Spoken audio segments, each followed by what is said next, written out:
I had no choice but to pull into the Walmart parking lot on a Thursday night, which I typically avoided at all costs. I needed supplies to prepare for a team meeting the following day after my boss dropped a last-minute bombshell, so I couldn't just show up without them. He warned me last week. I looked at my phone to see the list of PR ink notepads and coffee pods that I had quickly typed up. It was easy enough, so I put the phone in my jacket pocket inside the parking lot. A group of teenagers were laughing loudly close to the entrance. Shopping carts were strewn haphazardly, and the flickering overhead light created long, eerie shadows on the cracked asphalt. A sharp wind ripped through my jacket, pushing me in the direction of the entrance, so I snuck inside.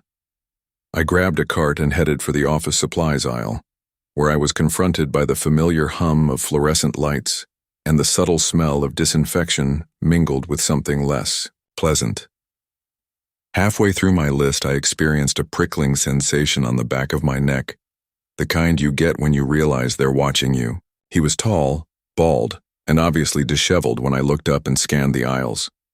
His white tank top was covered in what appeared to be grease, and his jeans were torn on one side, revealing ashy, scarred skin.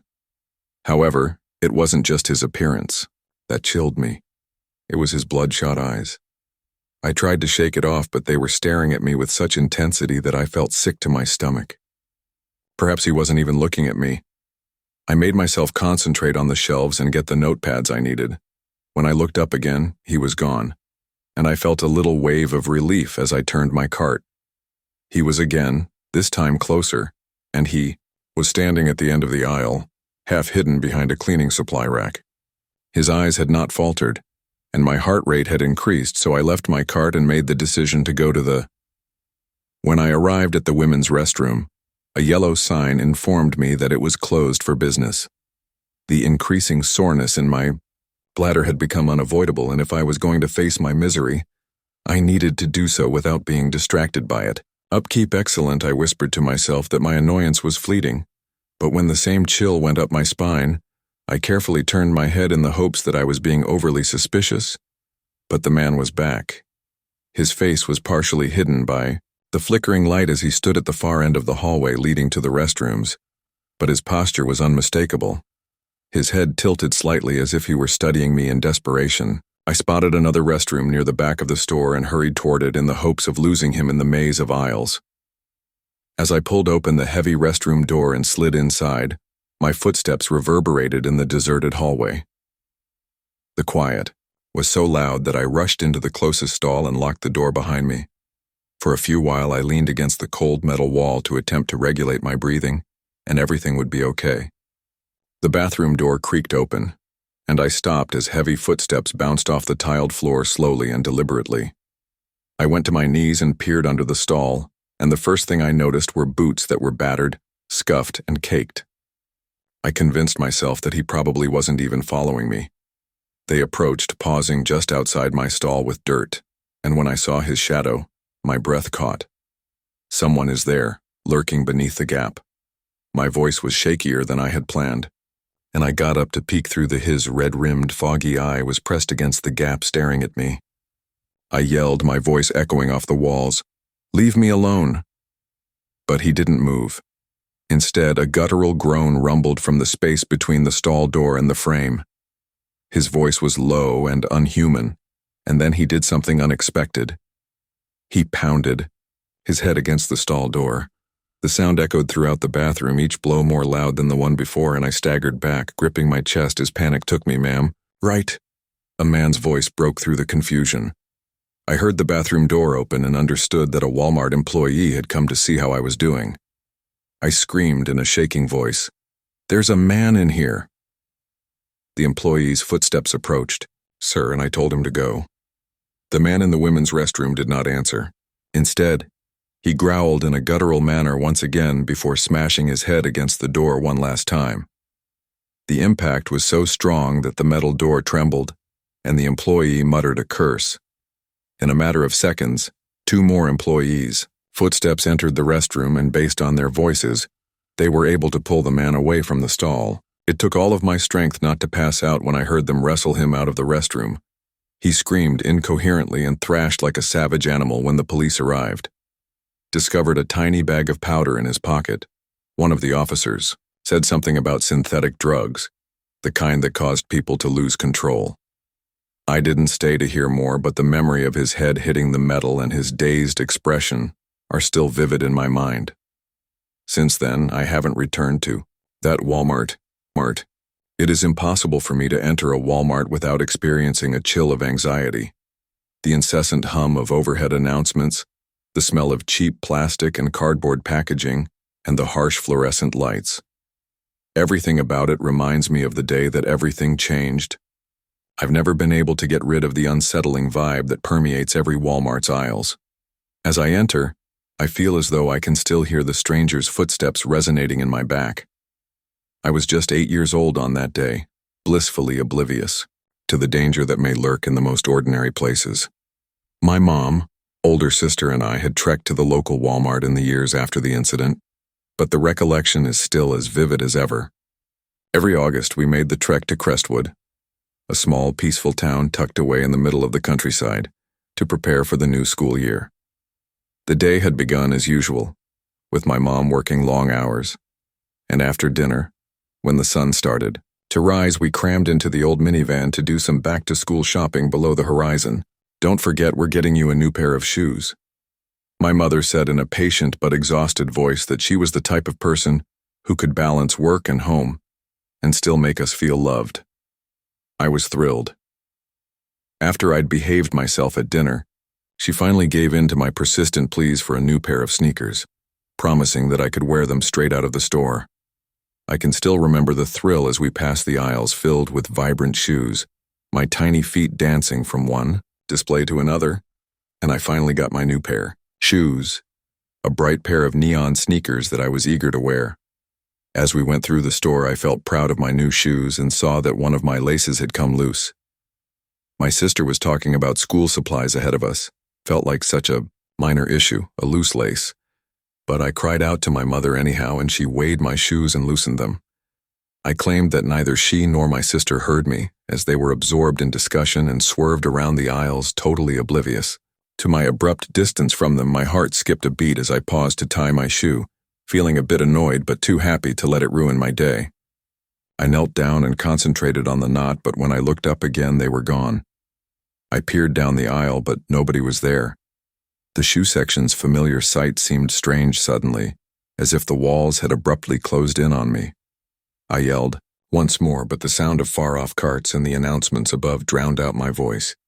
I moved forward in anticipation of catching up, but before I could turn around, I sensed someone behind me. A hand firmly and unforgivingly seized my shoulder. It was so cold and hard that I was immobile and my body became rigid. The brim of a baseball cap pulled low over his eyes cast a shadow over his face as I twisted my head to look up, panicking. He was tall and gray, sagging hoodie. Around his body loosely, his jawline was hidden by a disheveled beard, and the eerie, unnerving smile on his face was not one of benevolence. Rather, it was one of calmness, so peaceful that I felt my breath catch in my throat, knowing that something was amiss. Before I could scream, he dragged me backward. This wasn't someone I knew, an uncle, a family acquaintance, or anyone I had ever seen before. It also wasn't a joke. I kicked and struck my tiny fists, and they lifted me off the ground as if I weighed nothing. Weakly landing against his chest, I let out loud, frantic screams for assistance, but the man's hold didn't relax and he didn't flinch. Instead, he turned to face the exit and continued to walk steadily as if nothing unusual was occurring. "I apologize. He's a little picky today." As if he were speaking to a kid having a tantrum rather than an 8-year-old who was being hauled away against their will. The man's remarks were so informal and comforting that I looked about in the hopes that someone would notice. His voice was oddly calm, merely tired and hungry. What was going on? But the store was packed with people going about as if nothing were wrong, ignoring it and carrying on with their shopping as though everything were normal. Not a single person paused to inquire about what was occurring, and my heart raced. I felt a wave of panic. Was this really happening? The closer we got to the exit, the more hopeless I felt, the weaker I became, and the slower my kicks became. I kept struggling to scream again, but my voice was weak. It felt like everything around me was getting quieter, the store's loud noise fading, as if I were in some strange, isolated bubble.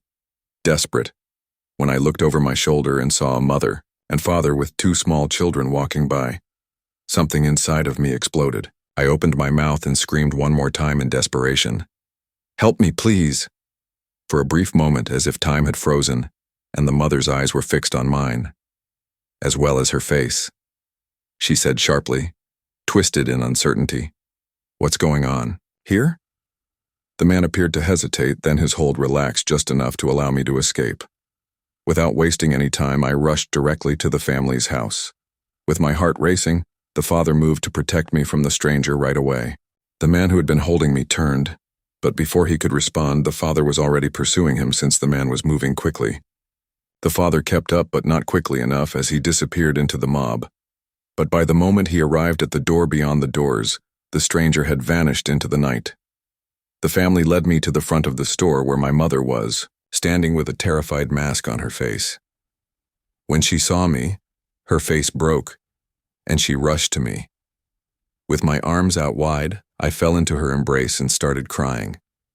I told her everything about the man and how he attempted to abduct me, tears streaming down my cheeks. Soon after they got my statement, the police showed there, but it was obvious they couldn't do much because the man had disappeared without a trace. As far as I'm aware, nothing ever came of it. The next few days were a haze. My mom had also changed. She stopped letting me go anywhere by herself and became more protective, watching over me in a way I hadn't seen before. I could hardly eat, and my sleep was disturbed by nightmares. The worst part was the persistent feeling that something was still out there, which I started to feel every time we went out and couldn't get rid of. The fear in her eyes when she looked at me was something I had never seen before, and it scared me even more than the stranger. I kept looking over my shoulder, half expecting to see the man crouching in the shadows whenever we entered a busy store. His face and that eerie smile tormented me. Growing older taught me to suppress that fear, but it was always there. Every time I entered a Walmart, that tight, stifling feeling would resurface, boiling beneath the surface as though the memories of that night were alive and ready to drag me back. Even though I'm an adult now and no longer live in Crestwood, I still get scared every time I enter a Walmart and look over my shoulder. I'm not sure if it's because I never found the closure I needed, or because the incident left a scar that will never go away. But occasionally I think about the stranger and the man. What if the family hadn't stepped in? Would I still be here today? Would they have discovered me? Have vanished? One more youngster vanished in a sea of anonymous faces I don't know, and perhaps I never will. But whenever I enter a Walmart, I can feel the echo of that man's footsteps and the weight of the shadows. The persistent, eerie reminder that even the most commonplace locations might pose a threat. It was a normal late afternoon shift at Walmart, the kind I always dreaded. The air smelled slightly of stale popcorn and cleaning supplies, and fluorescent lights buzzed overhead. Wasn't feeling really well. Pregnancy hormones didn't exactly make it easier to handle the irritable, exhausted customers, but I was getting by because my due date was quickly approaching, and I just needed a few more shifts to push my cart through the aisles until maternity leave. Trying to ignore the dull aches in my lower back, I walked past the rows of shelves toward the baby section to pick up a few things I had forgotten the last time I was there. It was crowded, but nothing unusual, just another busy day. But as I passed I noticed a man standing by the DVD area with stiff, rigid posture. He was staring at a heavy, black object in his hands, which didn't seem natural because most people wouldn't act that way unless something was wrong. I dismissed it and tried not to let it stop me from moving down the aisle. Gazed too much. I didn't want to get involved, but then I felt like I was being watched, and I couldn't get the feeling to stop. I turned to look over my shoulder and saw the man staring at me with calculating, cold eyes. Something wasn't right with the race. In the hopes that he wouldn't follow me, I swiftly turned and pushed my cart closer to the baby area. However, the sensation of being watched grew stronger, and I couldn't stop thinking about his icy eyes. It seemed as though the air had suddenly become thicker, and with every stride I felt slower, as if I were walking through molasses. I arrived at the baby aisle, my breath catching as I tried to tell myself that I was just being overly cautious. I picked up some diapers and wipes, my hands shaking a little as I loaded the cart, and as I turned to leave, a loud bang reverberated throughout the store. The heart stopped beating. I froze, finding it difficult to comprehend what had just transpired. I heard shouts and the distinct sound of glass breaking again, and I was frozen in place as my hands clutched the edge of the cart, began sprinting, pushing by me in a frantic rush. As I glanced down the aisle, I saw people scurrying for cover and ducking, and the sounds of boots and shouts were interspersed with the quick bursts of gunfire. When I realized there was a gunman in the store, my chest constricted. I looked down at I had to protect my baby's stomach and go, so I pushed the cart forward as quickly as I could, but my mind was constantly racing with questions about the gunman's proximity and potential attack. I turned the corner, but before I could go any more, I heard a voice saying, "Hey." I agreed, my heart thumping in my ears, and we began running together, but the store felt like a maze, and at every turn I was afraid we might run into the gunman. It was a woman's panicked voice, and she was holding her child and gazing over her shoulder with big eyes of fear. As I arrived at the exit doors, I noticed the security guy barking commands with his hand on his radio. I rushed outside, panting for air, pushing past the terrified patrons. The chilly night seemed like a punch in the face, but I didn't care, since I knew I was safe. That this was only the start. The parking lot, which is typically crowded with cars and people going about their daily lives, was oddly quiet as I staggered out of the store. A few distant sirens screamed in the distance, but everything felt like a distant echo, as if the world had been suddenly frozen in time. Tried to remain steady as I stood there. I couldn't believe what had just happened. It didn't make sense. I looked at the other customers who had left the store with me. The majority were pacing uneasily and some were crying. My breath was gripping my gut like it was the only thing keeping me grounded. Others urgently spoke to loved ones on their phones. I needed to hear my fiancé Mark's voice, so I dialed his number as my hands trembled, waiting tensely for the line to ring up. He worked late shifts at the hospital and rarely answered his phone right away. Came through drowsy. "Mark, this is me. There was a shooting at Walmart and everyone is freaking out. I'm outdoors, but I can't remain here since it's unsafe." I gasped, and my voice trembled. "Are not moving. I am en route." Mark's voice abruptly became serious as he said, "Are you okay? Is the baby okay?" "I'm fine." My chest constricted as I responded, "I'm fine, but I need to get out of here." Surveyed the parking lot once more. The man in the electronics aisle kept staring at me, as if he had been waiting for something and I couldn't get the image out of my head. I wondered if this was more than a random attack. "And I'm coming now." Mark stated before hanging up. I stayed. On the line, pacing in, I kept going around trying to stay calm, but the night seemed to go on forever. The minutes felt like hours, and I kept thinking about what I had seen of the gunman, the look in his eyes, and what he wanted. Was he crazy, or was there more going on here? As I was deep in thought, I noticed a car pull up, and my heart skipped a beat, but it wasn't Mark. A man with dark, disheveled hair, wearing a sweatshirt and crazy eyes came out, glancing around with his hands in his pockets. He gave me a fleeting glance before turning away, but something about his manner unnerved me. He moved. Something about him felt off, so I turned on my heel and started walking toward the back of the parking lot, my hand still gripping my stomach, not in a hurry but with purpose, toward the store's entrance. I had to leave the store and anyone else who might be involved, and as the sound of his footsteps faded, I followed my gut, advised me to keep going. I paused when a huge bang sounded from the direction of the store, and then I heard additional shots, but these didn't sound like the frantic explosions I had heard inside the store.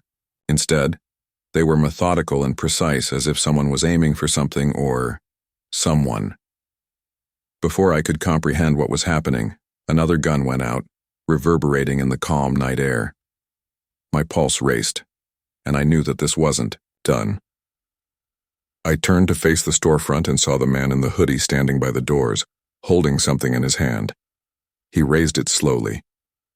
My feet went more quickly now, motivated by an instinctive terror I couldn't resist. I wasn't sure whether the shots were directed at me, but they may as well have been. I needed to leave, so I didn't wait to see if Mark had come. My blood ran cold when I heard a car's engine roar to life as I approached the parking lot's edge. A black SUV raced toward me, its tires screeching, and my eyes latched on the front glass. The man in the hoodie was sitting in the passenger seat. The SUV came to a stop just next to me, and as the window rolled down, a man with a broad, crooked smile peered out. He appeared younger than I had anticipated, possibly in his late 20s, and his eyes glowed with a startling mixture of humor and menace that you wouldn't expect to escape. You achieved that with ease. With a tone that was both dangerous and sarcastic, he yelled out, "Lady, you're holding something far more significant than just your life." As my kid seemed to know the danger before I did, I stopped, trying to make sense of what he was saying, my heart thumping in my chest and my stomach tightening. Could respond. The man behind the wheel pushed the accelerator pedal, and the automobile sped ahead, almost avoiding me. I couldn't believe what had occurred as my legs gave way and I fell to the ground, the world spinning. I reached for my phone when I heard Mark's anxious voice on the other end of it buzzing in my pocket. He asked in a panicky voice, "Are you okay?" "I'm here. Where are you?" "I'm all right," I gasped, and I struggled to get up. But then I noticed a man in the parking lot. I looked around again and the SUV had vanished. "I managed to get to the car now," Mark stated firmly as he pulled up. "I'm not abandoning you there." I stood trembling, my hands still on my stomach, and every part of me cried out to escape.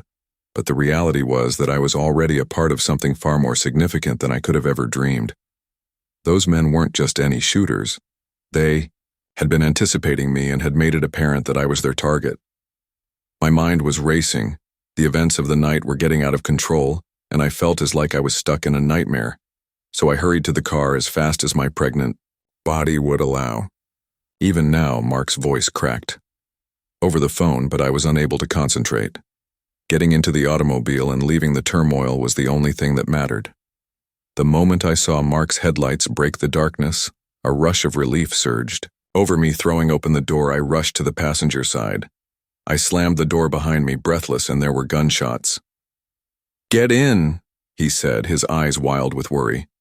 "Are you okay?" Someone started firing inside the store, and then this guy, I'm not sure who he was chasing me.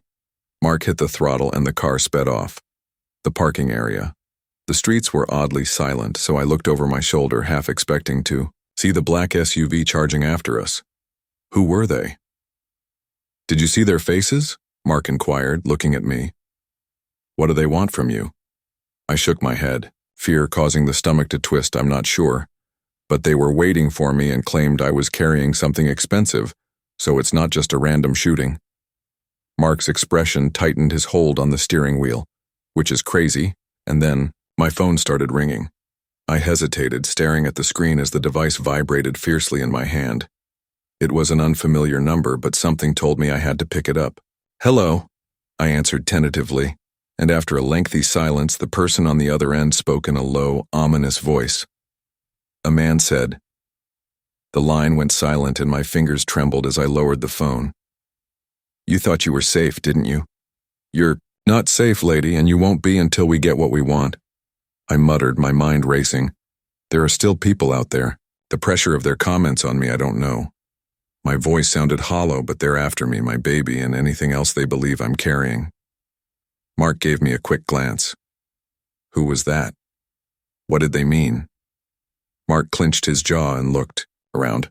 "The route we must take to reach the police. This is becoming unmanageable." I nodded, but a part of me knew that it wouldn't matter who these people were because they were involved in something more serious and dangerous, and I wasn't sure we could escape it. We drove in silence for what seemed like hours on end, headed. As we got closer to the intersection near the closest police station, I noticed the black SUV parked at the corner, its headlights off, waiting in the dark. My heart slammed against my chest as Mark's attention shifted to the rearview mirror. They were following us, were stranded and had nowhere to flee. Mark tried desperately to lose them by making a sudden turn and rushing down a side street, but the SUV was unrelenting and kept right on our tail, its engine roaring louder as it closed the gap. I experienced a spike in adrenaline because I was so terrified, but the flight of the fight ORF. When instinct took over, I looked at Mark and said, "We need to lose them." He nodded silently and quickly spun the car onto a narrow back road, thinking the curves would give us the advantage.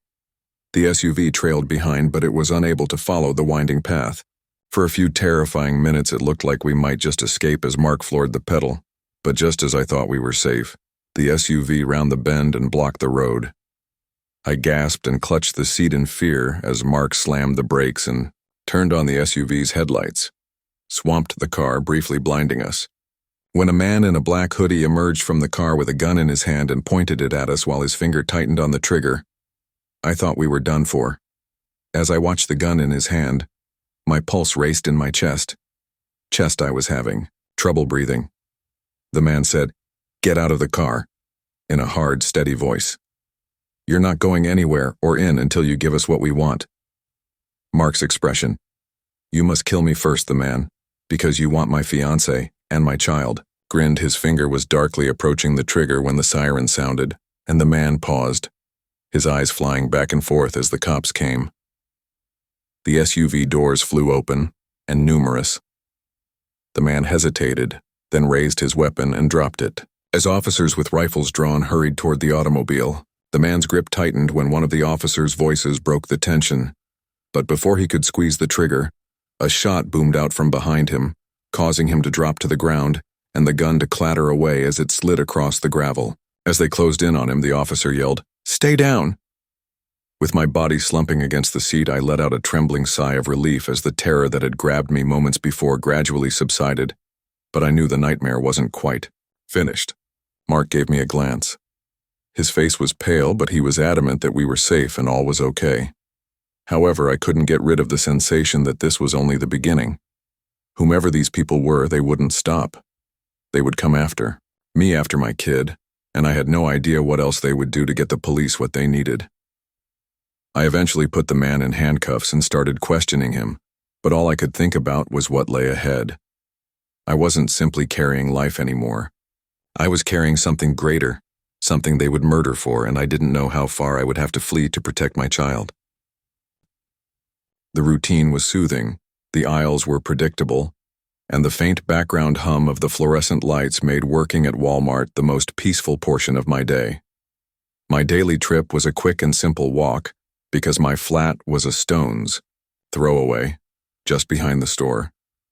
I would become used to going in and out through the back entrance, which allowed me to cross the parking lot, cross a quiet street, and get home in a matter of minutes. On most nights, this straightforward routine felt like the only thing that was constant in my life. But one evening, as I was starting my shift, something I saw anything odd.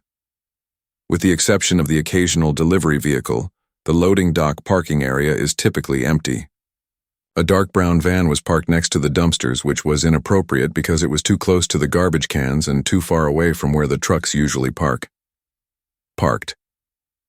It wasn't unusual for people to park there when the lot filled up during peak hours, so I might have dismissed it as an employee vehicle, possibly someone taking a break or running a late shift. But for some reason, I felt sick. I couldn't figure out why, though. I dismissed the emotion. I strolled inside and clocked in, telling myself that I was simply being paranoid.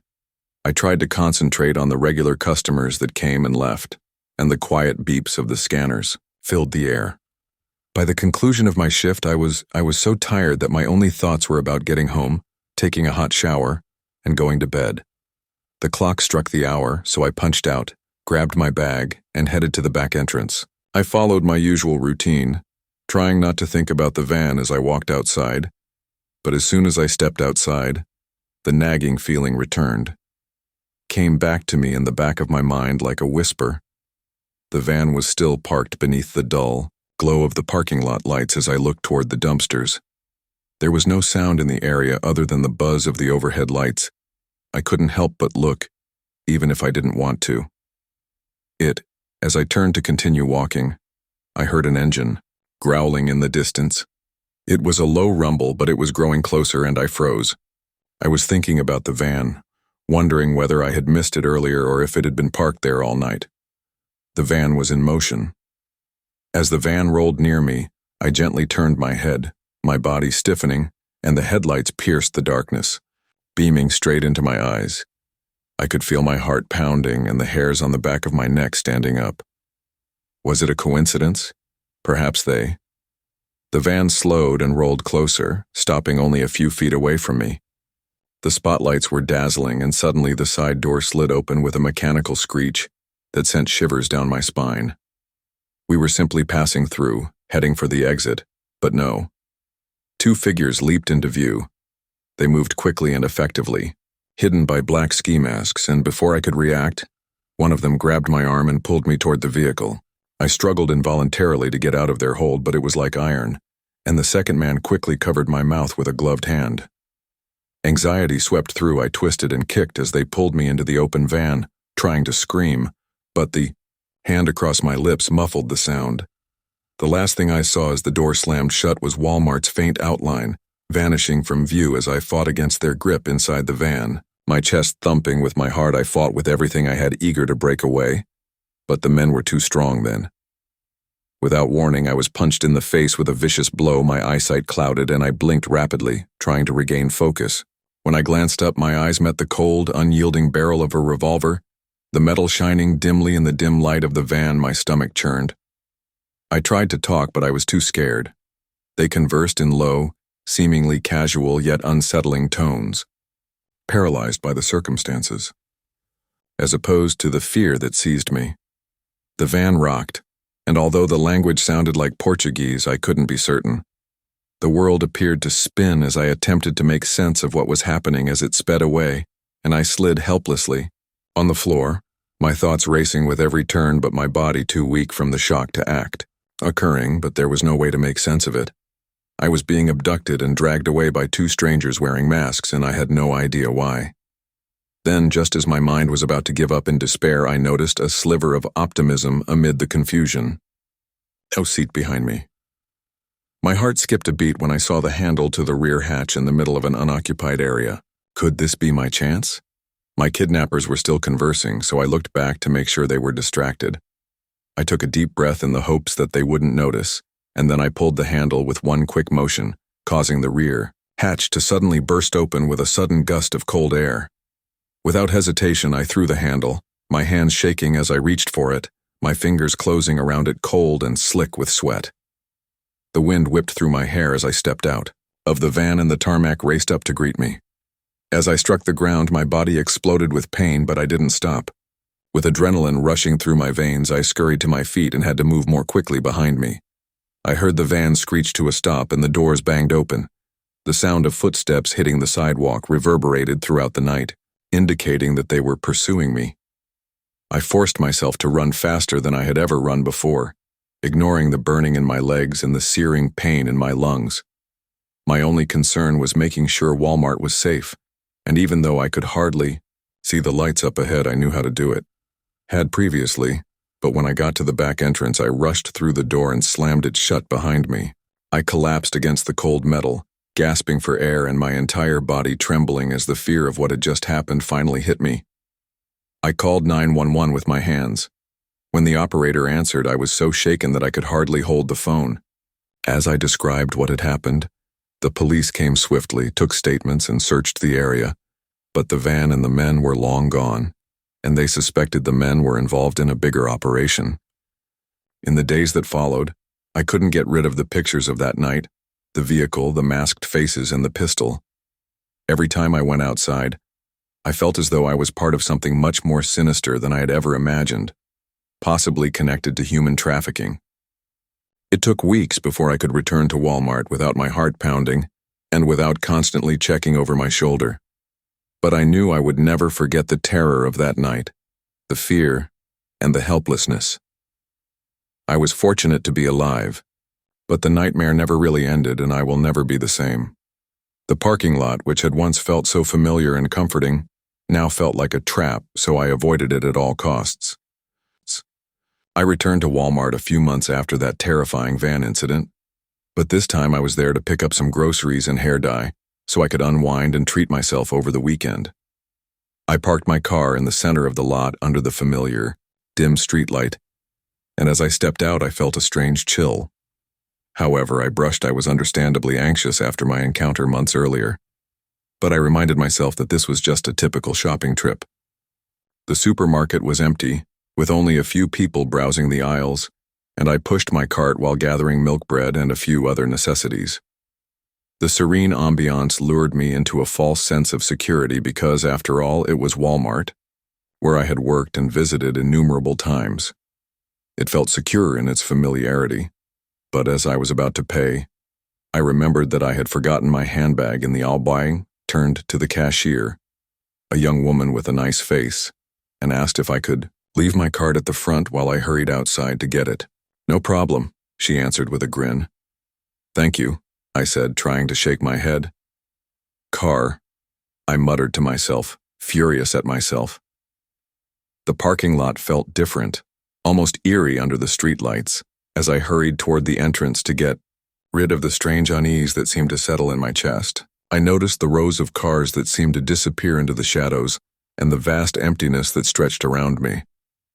It was odd how quiet the lot seems to have been deserted. I moved quickly toward my car, trying to concentrate, but I was distracted when I noticed a slip of paper tucked beneath my windshield wiper. I paused, perplexed, and looked about, but there was only the faint buzz of far-off traffic and no one in the area. My heart skipped a beat when I leaned forward to look at the paper and saw the words "turnaround" written in sloppy, jagged handwriting. "What the hell?" I murmured to myself. I looked over my shoulder as I felt a sharp shudder go up my spine. But the lot was deserted. It must have been a terrible joke or some kind of hoax. I unlocked the door to my room and stuffed the note into my pocket in an attempt to get rid of the dread that was eating at me.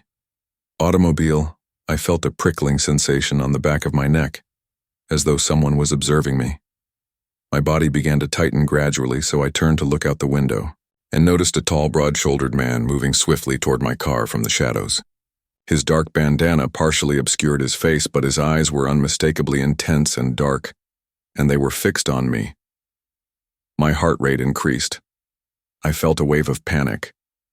He was too close, too quickly, and I momentarily froze, my body trapped in some primal fight-or-flight response. With my hand shaking as I struggled to get my keys, I thought I had yanked the door shut and pressed the lock button. The man arrived at my window and, with terrifying speed, started pulling on the handle in an attempt to force it open.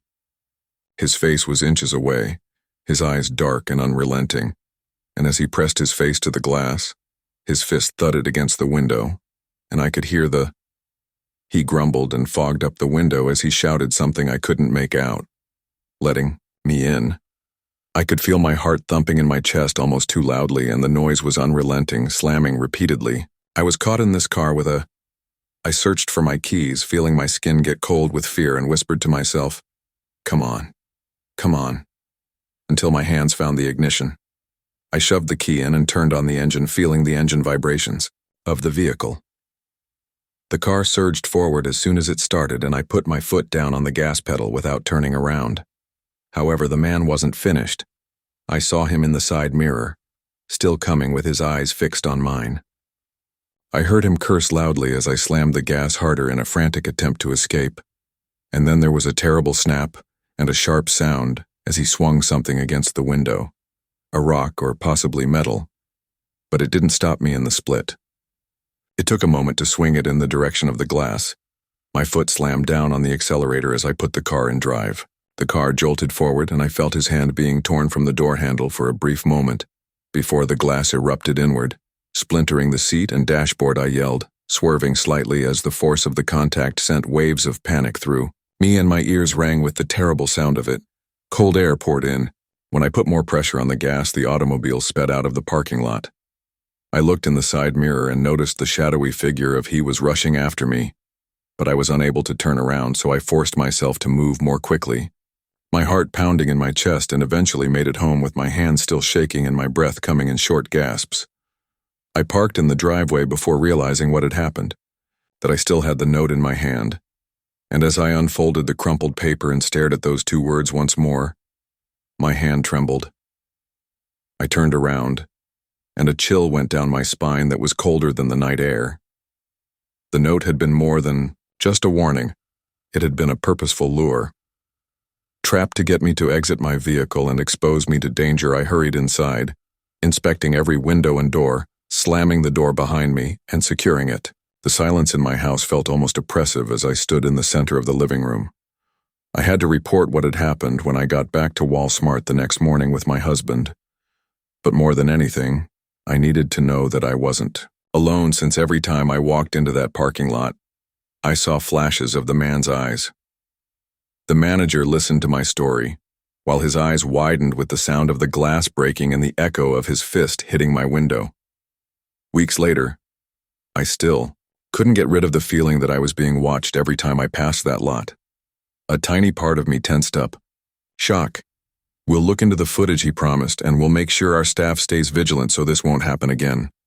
However, there was only so much solace in his words. Couldn't help but look over my shoulder or take a closer look at my surroundings, and the thought of that innocuous-looking note on a piece of paper kept me awake at night, wondering how many other people might have fallen for the same trick. From that day on, I knew for sure that I would never again disregard my instincts. When I first saw Mark, I had been working at Walmart for a few months.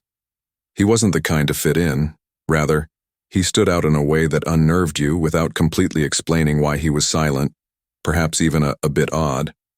I initially dismissed it since some people are just strange, but it wasn't until a week later that he began asking if I needed a ride home that I realized that Mark always seemed to be hovering just on the periphery of every conversation, his eyes never quite meeting yours but always watching, always waiting. He would ask every shift, his voice almost too calm, his offer too eager, and I would always say no, but it didn't stop him from asking repeatedly, "It's no trouble," as if he needed a lift. I felt a tiny knot of unease twist in my gut. Were some sort of pattern he was unable to break, and I assumed I was being overly suspicious. It wasn't like he had ever done anything inappropriate. He never put pressure on me or pushed too hard, but the way he always lingered too long and the look in his eyes had begun to irritate me. One evening, my car broke down. My normal ride couldn't make it, so I had no choice but to beg for aid because I didn't know what to do. Naturally, Mark was there because fate had a twisted sense of humor, and we lived close to each other. Said, grinning broadly. He drove a beat-up old Honda that looked like it had seen better days 10 years ago. I should have said no when I hesitated, but I didn't since I was exhausted and needed to go home. "Thank you," I responded with a grin. "I'll even buy you supper as a reward." I tried not to think about it, telling myself it was only a car, but when I got inside, I saw something odd. The passenger door had no handle. Why was it missing, I had already asked. It had scrapes like it had been in a lot of accidents. Sensing that something wasn't right, Mark shrugged and quickly looked away as if he didn't want to look at me. I forced a laugh to ignore the mounting discomfort that was eating at me. As we pulled out of the lot, I saw that Mark's hands were gripping the steering wheel so tightly that his knuckles were turning white. I tried to ignore the cold chill that was creeping up my spine by rolling the window up. This was nothing, I told myself. It was just a ride. Just a guy trying to be nice. Nothing more. The car jerked as he changed course. The tension in the car increased as I tried to strike up a conversation with him, telling him about the cafe down the street where I was going to buy him supper. But he didn't answer or even recognize me. It was as though I wasn't there at all. The stillness was oppressive, and I could feel the hairs on the back of my neck standing up. Then, out of the blue, he swerved the car just enough to the right to make my heart leap into my throat. "Everything, okay?" I whispered, my voice trembling. "Yeah, fine," he replied, his eyes never leaving the road. However, there was a chilly tone in his voice that made me shudder. I looked at the door handle once again, and its absence felt more like a trap than a simple peculiarity. My senses were telling me to leave, but I told myself that I was being unreasonable, and that why not fix that door, I inquired, attempting to speak in a pleasant tone. Mark's face tensed, his jaw clenched, and he gave me a darker look behind his eyes for the first time instead of his typical bored gaze. 3 years, he murmured in a quiet voice. Years I've been waiting for this, but I had no idea what he meant, and for a few seconds, my stomach turned to knots as I attempted to determine whether he was kidding or had gone absolutely insane. After 3 years, I forced myself to say, "What are you talking about?" And for the first time, his eyes met mine. His mouth formed a twisted, unnerving smile. After 3 years of waiting, the words lingered in the air, and I was having trouble breathing. I knew I had to leave quickly, so I moved my body without thinking. I reached for the window crank once again, pretending to adjust my seat, hoping to bring it down far enough to scream if necessary. But before I could do so, I felt a stinging pain stab me in the side. I looked down and my heart stopped. He was holding a taser. My ribs were forced up against the spikes. As he squeezed it harder, I froze, too astonished to respond, and the shock of pain sent a shockwave through my body, causing my muscles to lock up and my eyesight to blur. It was then that I realized I must move quickly, or this ride will be my last. He muttered something to himself that I couldn't understand as I sagged back into the seat and pretended to fall limp. I could feel his gaze on me and knew he was looking to see whether I would remain down. All I could think of was how I felt. I acted as though I was going to escape this automobile alive. But when his focus returned to the road, I jerked the steering wheel to the left, causing the car to swerve and slam into the guardrail with a loud crash. Mark yelled and briefly lost his hold on the wheel, but I didn't, wasting a moment. My heart thumping in my chest, I pushed myself out of the car and staggered onto the dark road. In the distance, headlights appeared and I waved frantically in, the hopes that they would stop the first car that sped past, but the door was still locked. Mine, however, had finally given way and scrambled over him, kicking him away in my panic. Seconds slowed, the window rolled down, and I collapsed in relief, trembling and breathless as I exploded everything. Later that night, the police discovered Mark at his apartment, where his walls were covered in unsettling photos of me and other people he worked with. There was also a picture of me in one corner, torn and faded, as if I still feel as though he's out there somewhere, and my heart skips a beat whenever I see a car with a missing door handle, because he had been waiting for this moment for far too long. The timepiece. It was getting close to midnight on a typical Friday night shift at the Walmart in suburban Atlanta. You knew it would go on forever with nothing to occupy you. This night felt strange from the beginning. The air was thick and heavy, and something about the way the fluorescent lights buzzed above me felt off. I was just another cashier, clocking in my hours, praying that nothing crazy would happen. The store had that eerie silence of its own. When he first entered, he didn't seem like much, a scruffy, bearded man in his mid-40s wearing a jacket, but something about the way he moved and his eyes darted around as if he was always on edge put me on high alert. His every step echoed too loudly and sharply. The aisles. He passed my register a few times, seeming to be shopping, but I could see him. He never stayed on one thing for very long. He was always calculating. Evidently there was something there as they moved near the back corner and looked at the security cameras. Predatory in his movements, he was simply waiting for the ideal opportunity and wasn't searching for anything in particular. I tried to ignore the uneasy sensation, but my intuition told me that this wasn't going to be another quiet evening. I kept an eye on him for a few more minutes, mentally noting where he was, and he was still hiding close to the electronics. But now a second man had joined him. He was younger, perhaps in his 30s, and had a hoodie on that hid his face. They nodded quickly before turning to go in front of me, but I couldn't get rid of the uneasy feeling that I was going to be caught in the middle of something I didn't want.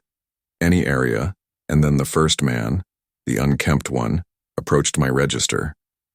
He had only a cheap watch, a pack of gum, and a bottle of water, but his body language was completely off. He was standing too close to his scanning of the eyes. As I rang up his purchases, I inquired, trying to sound casual, and he murmured, not looking at me, just glancing at the door as if he was expecting someone who would be there. The store behind me was always moving, so I forced myself to remain cool and keep my face neutral. $7.93, I remarked, putting the total across the CC, and he gave me a crumpled $10 bill with trembling hands. I looked down at the cash then. He spoke almost too quickly, and before I could reply, he gathered his belongings and hurried toward the door. Back up at him, his eyes met mine for the first time, and there was something icy and sinister about them. I tried to calm myself by taking a long breath, but then I heard something heavy and metallic clinking as it hit the floor right outside the door. I knew right once that the man had dropped something. And it wasn't just a pack of gum or a bottle of water. It was a pistol. My heart raced when I heard the cold metal clink echoing in my brain. But before I could respond, the door opened again. And this time the unkempt man wasn't by himself. Two men with weapons drawn and masks followed him in. The room's temperature decreased. My blood raced cold as one of the masked guys cried, "Don't move," in a muffled voice. My instincts urged me to escape, but my feet wouldn't move, so they herded the few surviving customers to the back of the store. I felt the hairs on my neck spring up. They were compelled by the store to move away from the security cameras into the stockroom. I made an effort to remain composed so that I could think properly, but something told me that this was not your typical heist. They weren't there for food or money, but rather for something worse. The second man, the one who hadn't though, his eyes were obscured by the mask. He spoke and approached me carefully, making it impossible to mistake the threat. He told me to go to the back in his posture, and I agreed while trying to maintain a steady breathing pattern. His voice was low and menacing, way toward the staff area, but before I could go into the hallway, I heard a client scream from a distance, followed by the sound of rushed footsteps. The men were moving swiftly. I could hear heavy machinery rattling as they put up something, but I had no idea what it was. It seemed like they were getting ready for an event. Equipment, the sound of something being pulled across the floor with a metallic clink. A few employees were hiding in the stockroom, so I hurried to the rear entrance. I trembled as I whispered, but it was too late because the door behind me and the men in masks crashed open, stormed in, saying, "Oh, stay down." One of them yelled, grabbing a nearby customer and dragging him roughly to the ground. "Where is it?" I didn't know what he was talking about, and I didn't care to find out. The only thing I could think of was leaving. They hadn't come for money, they'd come for something much darker. The final transaction had been completed, and whatever had transpired in the back was far beyond my control. A voice from the back called out, "They've got it, they found it," and the masked men turned toward the sound. I didn't have time to turn around or wonder what they had discovered, so I just ran for the exit. I barely made it out of anything I wanted to be a part of. An hour later, the police arrived, but by then, the men had left and the store was in ruins with only confusion and unanswered questions. The news reports later claimed it was a botched robbery, but I knew better, knowing what they had been pursuing. Wasn't money. It was something much worse. And I knew that night would change me forever because whatever they took, whatever they were searching for, wasn't simply a robbery.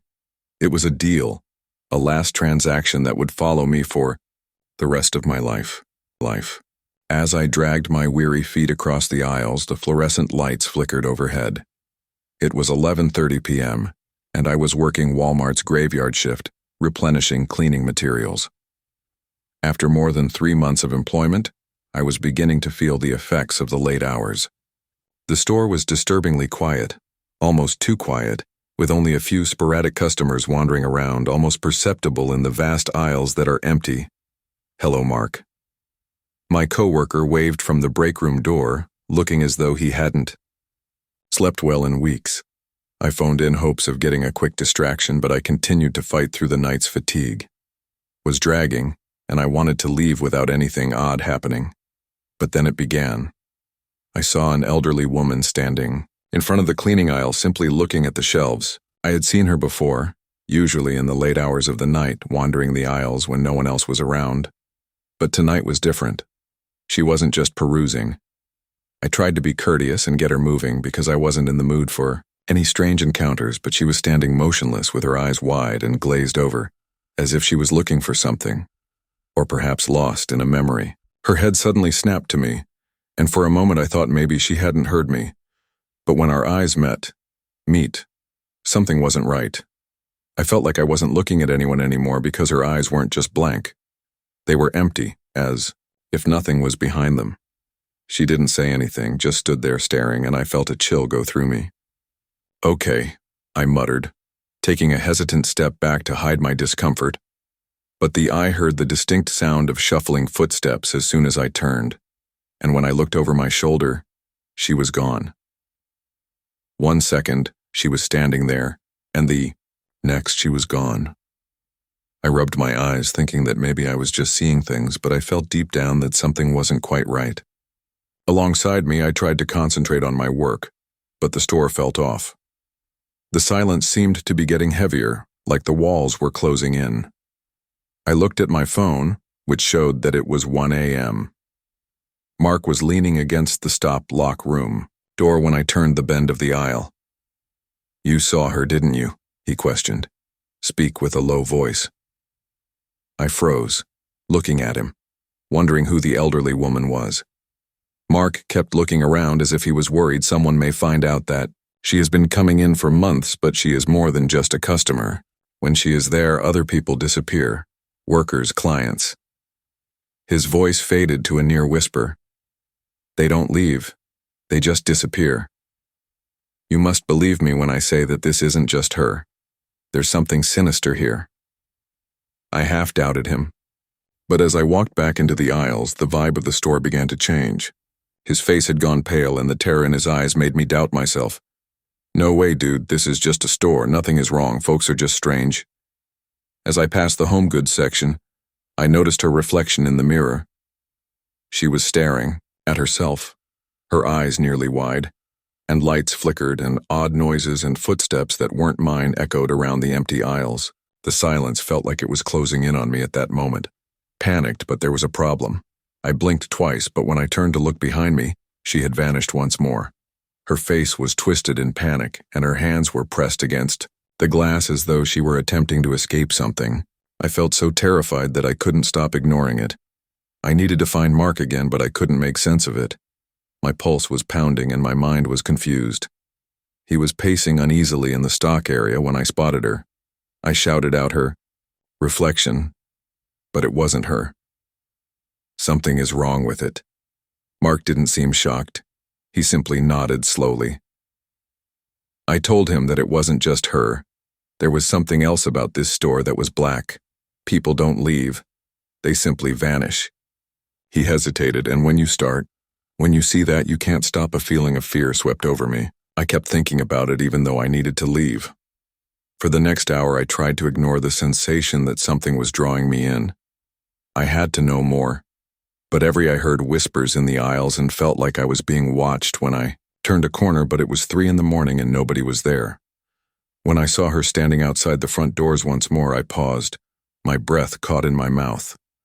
Her eyes were different this time, desperate and frantic, as if she was attempting to flee something, but she was unable to do so. I cautiously went outside. She didn't flinch or react as I pushed the door open just a crack. Instead, she just stared back at me, her eyes filled with something sinister that chilled my blood. Then, without saying anything, she turned and started to go, but she wasn't going into the night. Was heading toward the parking lot when she continued to walk until she vanished into the earth. I stood there speechless and immobile, wondering what the heck had happened, but that wasn't the worst part. I was about to get back inside when my phone buzzed in my pocket, alerting me to Mark's warning not to look too intently at the ground as it will drag you under like the others. As I gazed down to the pavement below, my heart skipped a beat. The ground rippled as if the earth had engulfed her, and I heard footsteps. Behind me, I felt like I was being watched, and I couldn't get rid of the thought that she had actually left or was still locked here. I turned my stomach and fell to my feet, but no one was there, so I fled back inside. I never worked the graveyard shift again, but every time I passed that Walmart, I couldn't help but look at the parking lot, and occasionally I believe I still see her there watching. What was she waiting for? 7 months pregnant, I had been working the night shift at Walmart for more than a year in an attempt to save money for the baby and get through this phase of my life. I was exhausted, my back hurt, and my feet felt like lead. The sound of the door should have been reassuring, but tonight it felt unsettling. Nina scanned goods behind the register for the few weary customers who didn't appear to notice me, particularly in this enormous store that seemed like a cavern of emptiness. After midnight, with the overhead lights flickering, I detested working late. Extended shadows that appeared to go on forever, and I kept thinking that I wasn't alone until I noticed him, a man in his early 30s, moving slowly around the aisles while wearing dark clothing and a hood drawn low over his face. At first, I didn't give it much thought, but something about him felt off, and my eyes kept returning to him. It seemed like he was waiting for something, and every time he was staring at me, the store was nearly empty. Now there weren't many people wandering the aisles. I tried to concentrate on my work, but every time I looked up, his eyes were coldly calculating, as if he were weighing something. I couldn't take my eyes off of him, and then he abruptly vanished down one of the aisles. A wave of mild comfort passed over me, but it was short-lived because a sensation of dread sank in my stomach like a stone heavier than my bloated belly. My mind raced, and I had to concentrate to ignore it. But I knew that this wasn't the end, so I chose to look for supplies in the back room in the hopes that the routine will help me stay grounded. As I made my way down the small aisles, the flickering lights made the store feel even more gloomy, so I grabbed a flashlight. The stillness was oppressive, as if the store itself were holding its breath, and every floorboard felt louder than usual. Before I could scream, I felt a tap on my shoulder, swung around, and felt him jump into my throat. He told me to keep quiet, using a low, gring voice that sounded like it belonged to someone who had long since forgotten how to speak politely. Beside him, a larger figure emerged.